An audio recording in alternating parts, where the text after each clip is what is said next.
स्वागत है आपका मेरे YouTube channel teach info smart में। इस वीडियो में हम लोग पढ़ेंगे जीव विज्ञान के बारे में। मेरे इस चैनल पर आपको जो भी पढ़ाया जाएगा सभी कंटेंट एग्ज़ाम ओरिएंटेड पढ़ाए जाएंगे। मैं कोशिश कर रहा हूँ आपके एग्ज़ाम को ध्यान में रखते हुए कि जो भी पढ़ा रहा हूँ बहुत शॉर्ट में पढ़ाने का प्रयास कर रहा हूँ और एग्ज़ाम ओरिएंटेड ही पढ़ा रहा हूँ। आप चाहे रीजनिंग पढ़ लीजिए, चाहे मैथ पढ़ लीजिए या फिर साइंस पढ़ लीजिए या जीके पढ़ लीजिए, जो भी है मैं कंप्लीट आपको कोर्स दे रहा हूँ, फ्री ऑफ कॉस्ट प्रोवाइड कर रहा हूँ। तो आप ज़रूर पढ़िएगा, ठीक है, जिससे कि आने वाले एग्ज़ाम में आपको फ़ायदा मिल सके। यदि आप मेरे चैनल पर नए हो तो चैनल को आप सब्सक्राइब ज़रूर कर लीजिएगा, जिससे कि आने वाले वीडियोज़ का आपको बेनिफिट मिलता रहे। तो प्लीज़ आपसे रिक्वेस्ट है कि आप सब्सक्राइब करना ना भूलें और वीडियो पसंद आए तो आप लाइक शेयर ज़रूर करिएगा।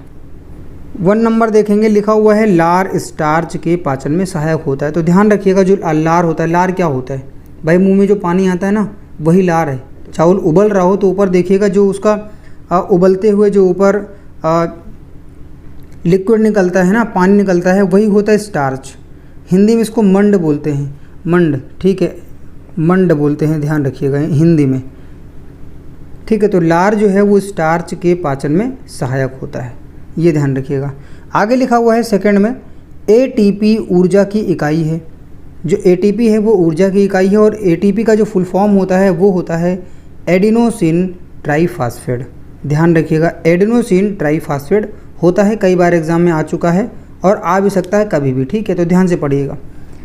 तीसरे नंबर पे लिखा हुआ है कोशिका शब्द का प्रयोग सर्वप्रथम रॉबर्ट हुक ने किया था, ठीक है। जो कोशिका होती है, सेल्स, ध्यान रखिएगा, सेल्स जो होती हैं उसका जो सबसे पहले प्रयोग किया था किसने? रॉबर्ट हुक ने किया था। पॉइंट नंबर 4 देखेंगे, लिखा हुआ आनुवांशिकी का नियंत्रण डीएनए द्वारा होता है। 5 में लिखा हुआ है मलेरिया का कारक अर्थात मलेरिया का कारण प्रोटोजोआ प्लाज्मोडियम है। अगर प्रोटोजोआ प्लाज्मोडियम ना हो तो मलेरिया नहीं हो सकता है, ये ध्यान रखिएगा, ठीक है। तो इसका जो कारण है मलेरिया का वो यही है। और मलेरिया फैलता किससे है?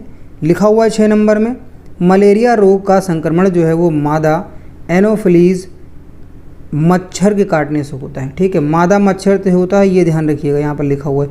इसमें क्या होता है? फीवर आता है, ठंड लग करके, ठीक है। पॉइंट नंबर 7 देखेंगे, लिखा हुआ है एड्स का पूर्ण रूप अर्थात जो है एड्स का फुल फॉर्म क्या है? तो वो है एक्वायर्ड इम्यूनो डिफिशियंसी सिंड्रोम। ध्यान रखिएगा, क्वेश्चन कई बार एग्जाम में पूछा जा चुका है। 8 नंबर पे लिखा हुआ है एड्स में श्वेत रक्त कण प्रभावित होता है। तो ये श्वेत रक्त कण क्या है मैं आपको बता दे रहा हूँ, ये होता है WBC, ठीक है, वाइट ब्लड सेल्स। ध्यान रखिएगा, जो WBC होता है ये हमारे शरीर में प्रतिरोधक क्षमता को मजबूत करता है। ये एक प्रकार से किसी भी बीमारी से लड़ने के लिए काम आता है। जो WBC होता है हमारे शरीर में इम्यून सिस्टम का काम करता है, ध्यान रखिएगा। अगर कोई बीमारी आपके अंदर में आ रही है तो सबसे पहले जो सामना होता है वो WBC से होता है उसका। WBC उससे लड़ता है और लड़ते लड़ते जब कमज़ोर हो जाता है तो आपके शरीर पर रोग जो है वो हावी हो जाती है, ठीक है। आगे लिखा हुआ है 9 नंबर में छोटी माता, जिसे चिकन पॉक्स भी बोला जाता है, का मुख्य कारक जो है, कारण, किस कारण से चिकन पॉक्स होता है? छोटी माता होती हैं वो होती हैं बैरिसेला विषाणु के कारण होता है वो, ध्यान रखिएगा। 10 नंबर देखेंगे, लिखा हुआ है मेंढक में गुणसूत्रों की संख्या 26 होती है, ध्यान रखिएगा। 11 नंबर में लिखा है अंडाशय से बनने वाले फल को सत्यफल कहते हैं। तो भैया ये कौन सा सत्य है? कि जो ट्रू फॉल्स है वो सत्य नहीं है, ठीक है। झूठ बोलने वाला, सत्य बोलने वाला वो सत्य नहीं है। मैं आपको बता रहा हूँ डिटेल में इसके बारे में कौन सा सत्य है। देखिए, जो अंडाशय है ना, ओवरी इंग्लिश में बोलते हैं। तो कुछ ऐसे पादप, ठीक है, कुछ ऐसे पादप जिनमें अंडाशय से फल बनते हैं, ठीक है, अंडाशय से फल बनते हैं, उन्हें सत्यफल कहा जाता है। तो लगभग मैं कहना चाहूँगा कि लगभग सभी प्रकार के पादपों में जो फल का निर्माण होता है वो अंडाशय से होता है और ऐसे फलों को सत्यफल कहा जाता है। मैं आपको एग्जांपल देता हूँ, आम है, मक्का है, अंगूर है, आदि फल, ठीक है। लेकिन कुछ पादप में अंडाशय के अलावा पुष्प के अन्य हिस्सों से भी जो है फल का निर्माण होता है। जैसे बाह्य दलपुंज है, बाह्य दलपुंज को इंग्लिश में बोला जाता है कॉलिक्स, ठीक है। और दलपुंज है, दलपुंज को इंग्लिश में बोलते हैं कोरोला, ये भी ध्यान रखिएगा। पुष्पासन है, पुष्पासन से, जैसे कि पुष्पासन को थैलमस बोलते हैं, तो इससे भी फल विकसित होते हैं। आगे देखिए लिखा हुआ है 12 नंबर में, ग्लूकोज का निर्माण पौधा में होता है जो स्टार्च के रूप में संग्रहित रहता है। अब देखिए ग्लूकोज क्या होता है भाई, ग्लूकोज तो आपने लिया होगा ज़रूर, ठीक है, जो इंस्टेंट एनर्जी आपको देता है, ग्लूकोज पाउडर लिया होगा, है ना, तो वो कैसा होता है, मीठा होता है ना। तो ये इसमें ये लिखा हुआ है कि ग्लूकोज का निर्माण पौधा में स्टार्च के रूप में होता है, ठीक है, अर्थात लिक्विड के रूप में होता है, ये ध्यान रखना है आपको, है ना। स्टार्च क्या है, स्टार्च मैंने अभी आपको बताया ना, जैसे लार होता है ना, वैसे ही समझो स्टार्च होता है, वही है लिक्विड, ठीक है। तो ध्यान रखिएगा इस चीज़ को, अब भूलना नहीं, स्टार्च तो लिखा हुआ है ना, यहाँ पर स्टार्च लिखा है, तो स्टार्च को एक प्रकार का समझ लीजिए लिक्विड है ये, ठीक है। जैसे लार निकलता है वैसे ही लार क्या होता है, जैसे मुंह में पानी आ गया वही लार है, तो ध्यान रखिएगा, भूलना नहीं है। आगे देखेंगे 13 नंबर में लिखा हुआ है, मानव शरीर में तंत्रिका कोशिका सर्वाधिक लंबी अर्थात 90 सेंटीमीटर होती है, ये भी ध्यान रखिएगा। 14 नंबर में लिखा है ATP, इसका फुल फॉर्म मैंने अभी आपको बताया था, इसका फुल फॉर्म होता है एडिनोसिन ट्राइफॉस्फेट से, देखिए यहाँ पर लिखा हुआ है ATP से प्राप्त ऊर्जा से कोशिकाएं वृद्धि तथा प्रजनन करती हैं, ठीक है। जो सेल्स होती हैं उनकी वृद्धि होती है और वो प्रजनन भी करती हैं, 1 से 2, 2 से 3, इस तरीके से वो बढ़ती रहती हैं। 15 नंबर देखेंगे लिखा हुआ इकोलॉजी शब्द का प्रयोग सर्वप्रथम रीटर ने किया था, तो यह भी ध्यान रखिएगा। 16 नंबर देखेंगे लिखा हुआ है जेनर ने ही सर्वप्रथम वैक्सीन शब्द का प्रयोग किया था। 17 में देखेंगे एक्स किरणों द्वारा रोग का पता लगाने तथा उसके उपचार के लिए अध्ययन को रेडियोलॉजी कहते हैं, ठीक है। एक्स किरणों द्वारा, भाई जो अल्ट्रासाउंड वगैरह होता है इसी के बारे में बात की जा रही है कि एक्स किरणों द्वारा रोग का पता लगाने तथा उसके उपचार करने के लिए अध्ययन को क्या कहते हैं, रेडियोलॉजी कहा जाता है, यह भी ध्यान रखिएगा। 18 नंबर में लिखा है प्राचीन जैव तकनीकी का सर्वप्रथम उत्पादक अल्कोहल था, ठीक है, प्राचीन समय में, है ना, बहुत पुराने समय की बात हो रही है। जैव तकनीकी का जो सर्वप्रथम उत्पादक था, सबसे पहले जो उत्पादन किया गया था जिसका, वो था अल्कोहल। लिखा हुआ एंजाइम अर्थात यहाँ पर ब्रैकेट में प्रोटीन किसी उत्पाद की क्रिया दर को बढ़ा देता है, ये भी ध्यान रखिएगा। आगे लिखा हुआ है बैंगनी रंग के प्रकाश में सबसे कम और लाल रंग के प्रकाश में सबसे अधिक प्रकाश संश्लेषण होता है। ध्यान रखिएगा, क्वेश्चन कई बार आ चुका है कि सबसे कम जो है प्रकाश संश्लेषण किस में होता है। जो पौधे होते हैं वो अपना भोजन कहाँ से प्राप्त करते हैं, कैसे प्राप्त करते हैं, तो प्रकाश संश्लेषण द्वारा प्राप्त करते हैं, ये आपको पता होना चाहिए, है ना। भाई आपने खाते हुए कभी देखा है पौधों को, कोई पेड़ है वो कभी खाते हुए आपने देखा है, नहीं देखा होगा, तो कहाँ से अपना भोजन लेते हैं, तो ध्यान रखिएगा वो प्रकाश संश्लेषण के माध्यम से लेते हैं, ठीक है। प्रकाश संश्लेषण कहाँ से, तो सूर्य की जो किरणें मिलती हैं उन्हीं के माध्यम से उनका भोजन होता है।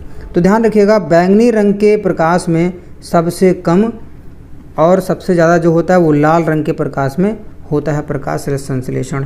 ध्यान रखिएगा अगर पौधे के ऊपर बैंगनी रंग जो है आ रहा है, बैंगनी कलर की प्रकाश आ रहा है, तो उसका जो प्रकाश संश्लेषण है जो बैंगनी कलर का, उस समय उसका जो भोजन होगा वो बहुत कम होगा, ये ध्यान रखिएगा। प्रकाश संश्लेषण उसमें कम होगा तो सिंपल सा भोजन भी कम कर पाएगा, और लाल रंग होगा तो सबसे ज़्यादा, है ना। तो कहने का मतलब ये है कि जो बैंगनी रंग है वो कम फायदेमंद होगा और ज़्यादा फायदेमंद जो होगा वो लाल रंग होगा, ये कह सकते हो, ठीक है।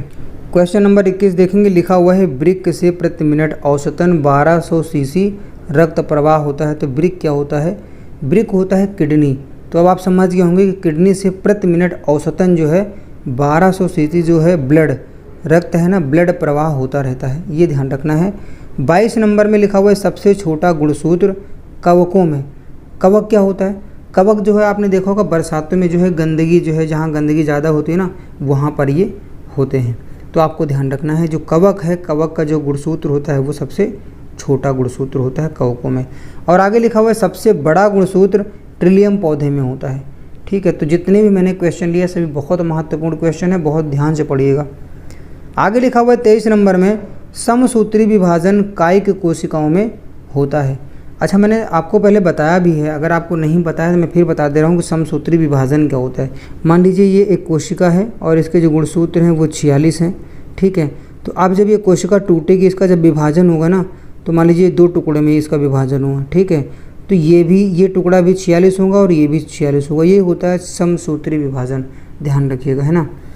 अब आगे लिखा हुआ है 24 नंबर में लिखा है ब्रेन की बीमारी को EEG द्वारा पहचाना जाता है। अगर ब्रेन में कोई बीमारी हो गई है तो उसकी जो जांच होगी वो EEG होता है, ठीक है, EEG से उसकी पहचान की जाती है।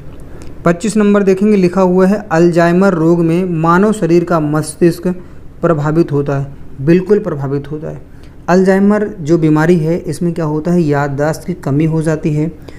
जो मरीज़ होता है अर्थात जो पेशेंट होता है वो निर्णय नहीं ले पाता है, बोलने में भी उसको दिक्कत होने लगती है, ठीक है। तो ध्यान रखिए। और ये किस कारण से हो सकता है, रक्तचाप, जैसे कि अगर ब्लड प्रेशर ज़्यादा है तब भी हो सकता है ऐसा, मधुमेह है अगर उसको शुगर है तब भी ऐसा ये बीमारी हो सकती है। आधुनिक जीवन शैली जो है वैसी हो गई है ना, खान पान इतना जो है उल्टे सीधे हो गए हैं कि उससे भी इसका असर हो सकता है। तो और सर में अगर कई प्रकार की जो है चोट लग जाने से इस बीमारी के होने के खतरा रहता है। तो आप ध्यान रखिएगा, इस प्रकार से ये होता है अल्जाइमर रोग, ठीक है। तो कोशिश करिए हमेशा कि ऐसा कुछ ना होने पाए, है ना। ध्यान रखिएगा, हमेशा जो है स्वस्थ जीवन शैली ही अपनाइए आप। योग डेली करिए, ठीक है। योग जो है बहुत अच्छी चीज़ है, उसको अपनाइए आप और कोशिश करिए आप स्वस्थ रहें। आगे लिखा हुआ है 26 नंबर में शहद का प्रमुख घटक फ्रक्टोज होता है, ये ध्यान रखिएगा। 27 में लिखा है फ्लोरीन तत्व का संबंध दांतों की विकृति के साथ है। तो बस दोस्तों आज इस वीडियो में इतना ही। उम्मीद करता हूँ वीडियो आपको पसंद आई होगी। वीडियो को लाइक करिएगा, शेयर करिएगा, चैनल को सब्सक्राइब करिएगा और आप बने रहिएगा मेरे YouTube channel teach info smart के साथ में।